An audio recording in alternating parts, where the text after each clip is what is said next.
शाळा म्हणजे विद्यार्थ्यांसाठी दुसरं घर असतं. पण जर शाळेच्याच मुख्याध्यापकाने विकृत कृत्य केलं तर सुरक्षिततेचा प्रश्न कोण पाहणार? नांदेडमध्ये घडलेली ही घटना अंगावर शहारे आणणारी आहे. एका अल्पवयीन मुलीच्या विनयभंगाचा गुन्हा दाखल होताच मुख्याध्यापकाने विष प्राशन करून आत्महत्या केली आहे.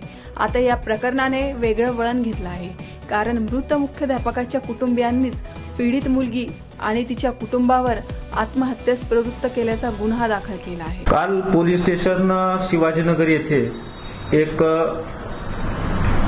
15 वर्षाची पीडित अल्पवयीन मुलगी जी दत्तनगर नांदेड येथे राहते, तिच्या तक्रारीवरून पोलीस स्टेशनला गुन्हा रजिस्टर क्रमांक 124/25 कलम 75 351-3 भारतीय न्याय संहिता तसेच कलम 12 पॉक्सो नुसार गुन्हा दाखल झालेला आहे.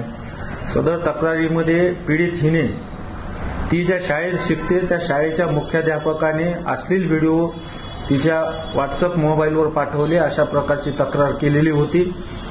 त्या तक्रारीवर पोलीस स्टेशननं तात्काळ दखल घेऊन गुन्हा दाखल केला आणि त्या गुन्ह्याचा तपास महिला पोलीस उपनिरीक्षक श्री अश्विनी गायकवाड यांच्याकडे दिलेला आहे.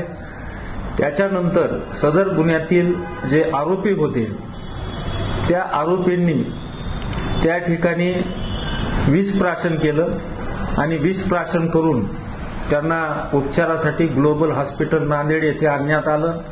उपचारादरम्यान त्यांचा ग्लोबल हॉस्पिटल येथे मृत्यू झालेला आहे आणि त्या ठिकाणी जे मयत आहेत त्यांच्या नातेवाईकांच्या तक्रारीवरून पोलीस स्टेशनला गुन्हा दाखल करण्याची प्रक्रिया चालू आहे.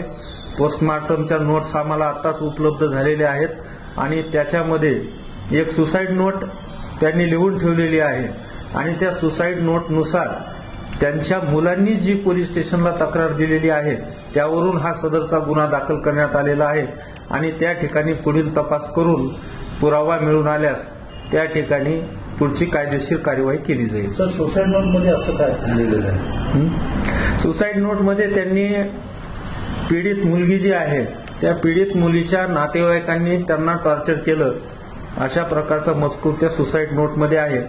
परंतु ती सुसाईड नोट त्यांनीच लिहिलेली आहे का त्याच्याबाबत हस्ताक्षर तज्ज्ञाचा अभिप्राय घेऊन त्या ठिकाणी पुढची रीतशीर कायदेशीर कार्यवाही केली जाईल.